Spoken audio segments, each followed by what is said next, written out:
Seguimos meditando en la coraza de la justicia y seguiría la segunda parte de este capítulo de la armadura de Dios de Madre Nadine, y hoy vamos a meditar de la página 95 a la página 104 al final del capítulo. Estamos meditando mucho en el tema de el discernimiento. Yo creo que este libro nos va a ayudar muchísimo para pedir más el don del discernimiento y para entender más de qué se trata. Entre la página 94 y 97 aparecen ideas bastante importantes acerca del discernimiento. Se nos menciona al gran padre del discernimiento, el fundador de la Societa Jesús, la Compañía de Jesús o los jesuitas, como se les conoce comúnmente. San Ignacio de Loyola sigue siendo el padre del discernimiento, e Ignacio de Loyola nos da un consejo. En momentos de desolación nunca debe hacerse ningún cambio. En tiempos de desolación no debe hacerse ningún cambio, sino que debemos mantenernos firmes y constantes. Esto es bastante importante porque en la vida espiritual van a haber muchos momentos de desolación. Y cuando estemos en momentos de desolación, no hay que hacer ningún cambio de las decisiones que hemos tomado en discernimiento. Hay que seguir. Cuando pase la desolación y tengamos paz, dice Ignacio de Loyola, entonces ahí podemos detenernos y ver si realmente íbamos en la dirección correcta o tenemos que cambiar de dirección. Pero hasta que haya paz, no en la desolación, no en la desolación. Porque como dice Ignacio de Loyola, probablemente en desolación cambiemos de ruta y cuando haya paz nos demos cuenta que íbamos bien. O viceversa. Pero nunca hacer cambios cuando hayan momentos de desolación. Nunca. Sino hasta que haya paz. La paz, que es un fruto del Espíritu Santo, que todos podemos vivir si lo pedimos. Y aquí viene algo importante. Otra vez se recuerda a San Pablo. Esto no significa que no nos enojemos, ni mucho menos. Y Madre Nadine quiere hacer énfasis en algo importante.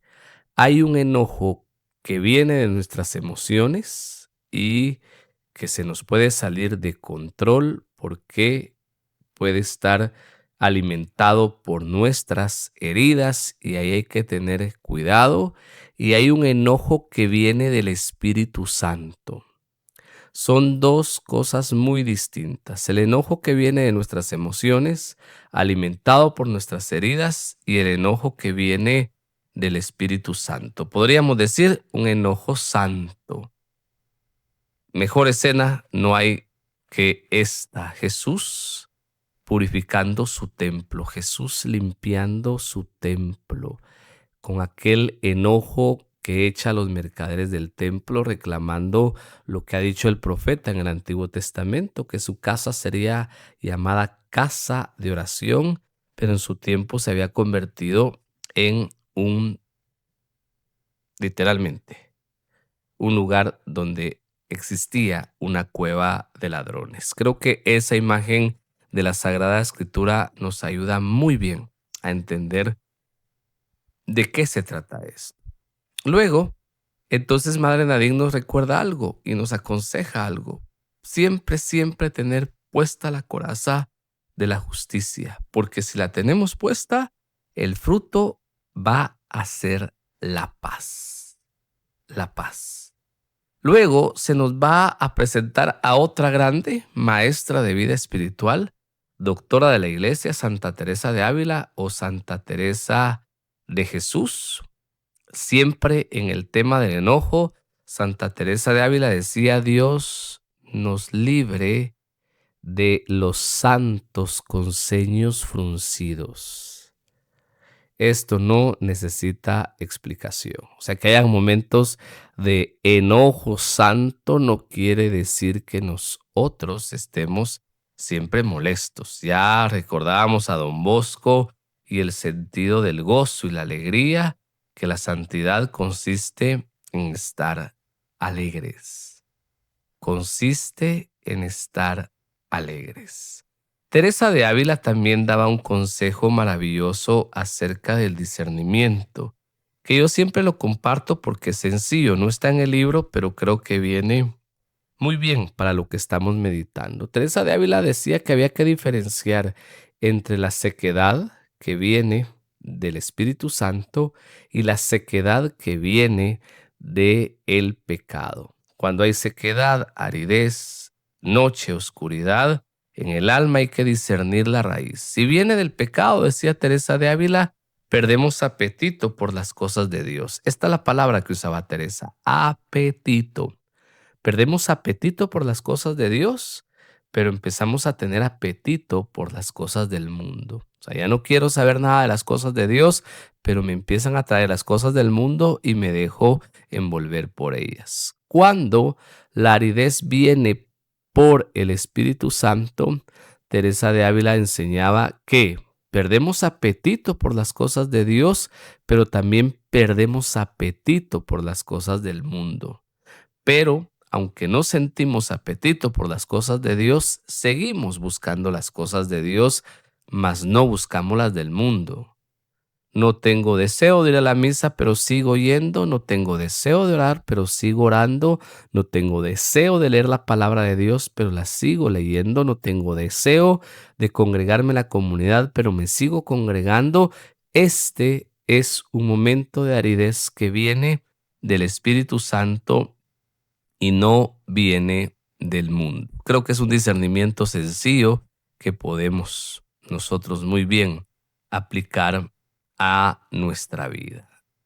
En este discernimiento, Madre Nadine nos recuerda que todos tenemos dones del Espíritu Santo, todos, y que tenemos que descubrir cuáles son los dones que tenemos, que el Espíritu Santo nos ha dado. ¿Por qué es importante esto? Porque desde nuestro don podemos ver nuestro pecado. ¿A qué se refiere Madre Nadine? A que si no usamos nuestro don, si no vivimos el don que Dios nos ha dado, la consecuencia va a ser un pecado. Ella habla desde su propia experiencia como mujer, cómo usar su don de ser mujer le ayudó a vencer las tentaciones que la estaban llevando a no vivir conforme a su identidad de mujer, después de consagrada, pero primero de mujer, y creo que es un ejemplo muy bueno. ¿Cuáles son mis dones? ¿Cómo los estoy usando o cómo no los estoy usando? Eso es un discernimiento para saber entonces dónde está la consecuencia de mi pecado. Necesitamos, por lo tanto, conocer cuál es el don del Espíritu y los dones que el Espíritu Santo nos ha dado. En torno a esto, recordemos que tenemos un enemigo que va a estar ahí acechando, tentándonos, Satanás. Y Satanás nos va a tentar en los dones que el Señor nos ha dado, porque lo que Él quiere es que no usemos esos dones que el Señor ha puesto en nuestro corazón. Tenemos que imitar al Cordero de Dios. Como nos dice al final de la página 99, el Cordero de Dios que es manso, que es humilde, que es tierno, e imitando al Cordero de Dios que es Jesús, vamos a estar protegidos y vamos a tener las herramientas para vencer al maligno, porque el maligno es totalmente lo contrario a Satanás. ¿Qué tiene que ver la figura del Cordero con los dones y los carismas que Dios nos ha dado? Cuando a Jesús se le presenta, Juan el Bautista lo presenta como el Cordero de Dios que quita el pecado del mundo. Cuando Jesús habla de su sacrificio que va a Jerusalén y que tiene que padecer y morir en la cruz, Pedro le dice, oremos, a ti no te puede pasar esto. Y Jesús lo reprende diciéndole: apártate de mí, Satanás. Tú no piensas como Dios, tú piensas como los hombres.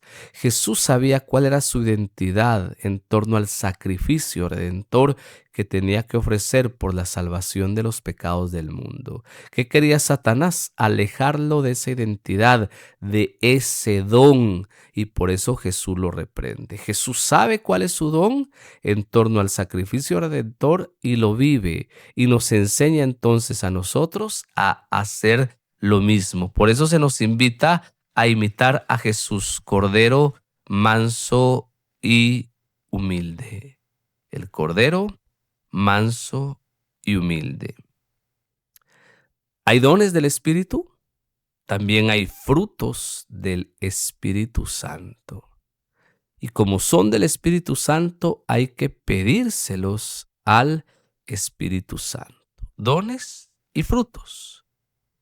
Madre Nadine nos advierte de algo que a mí me parece importantísimo: el espíritu de perfección. Esto no quiere decir que no hagamos las cosas lo mejor que podamos, ni que hagamos las cosas con excelencia para Dios. Por supuesto que estamos llamados a hacer las cosas lo mejor que podamos y hacerlas con excelencia para Dios, pero debemos de evitar el espíritu de perfección. ¿Por qué? Solo Dios es perfecto. La perfección, ya que mencionamos a Teresa de Ávila, mencionémosla otra vez: en la vida eterna, en la vida eterna. Por eso se nos trae otra vez a la mesa la figura del niño, que dijo Jesús: hay que ser como niños para entrar al reino de los cielos. ¿Y por qué se nos pone la figura del niño? Porque el niño no es perfecto. El niño no es perfecto. El niño comete errores. El niño hace lo mejor que puede. Y Dios sabe que nosotros vamos a cometer errores. Él sabe que nos vamos a esforzar por hacer lo mejor que podamos, pero que no vamos a ser perfectos.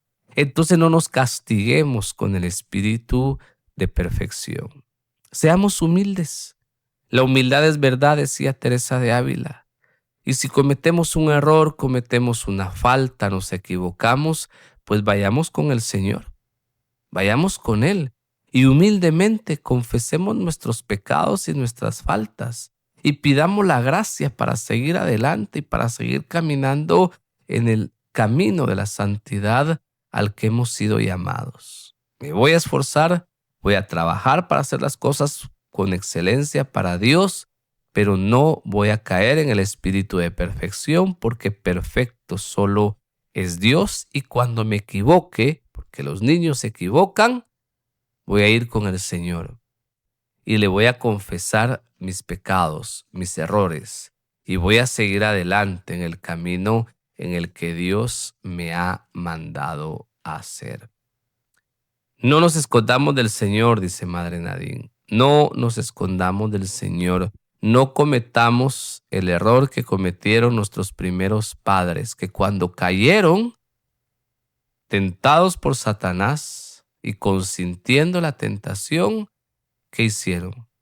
Se escondieron. Se escondieron del Señor.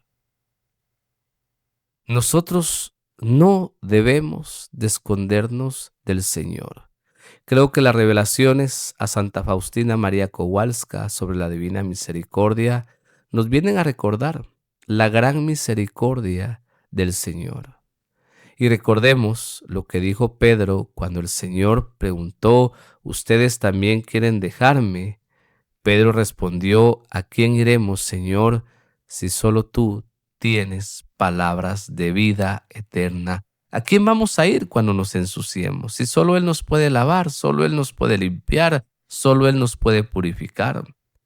Así que no tiene sentido que cuando pecamos y cometemos errores, nos apartemos del Señor y nos escondamos. No tiene ningún sentido, porque debemos con más razón acercarnos al río de la misericordia del Señor para ser lavados por ese río de su misericordia.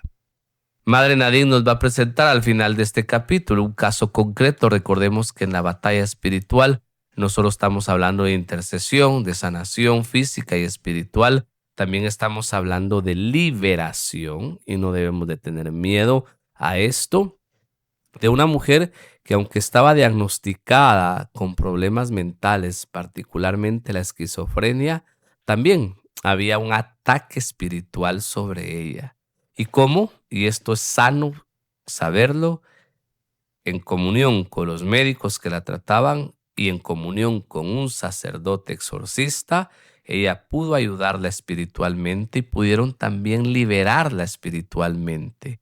Así como necesitaba ayuda médica, necesitaba ayuda espiritual. Este es un caso muy particular, ¿eh? No es que todos los casos sean iguales, pero me gusta que Madre Nadine aborde estos casos porque nos ayuda a nosotros a nuestra formación, crecimiento y madurez espiritual. Y con este caso, Madre Nadine nos recuerda algo al final de la página 103. Así obra Dios, despacio y siempre respetando la dignidad de la persona.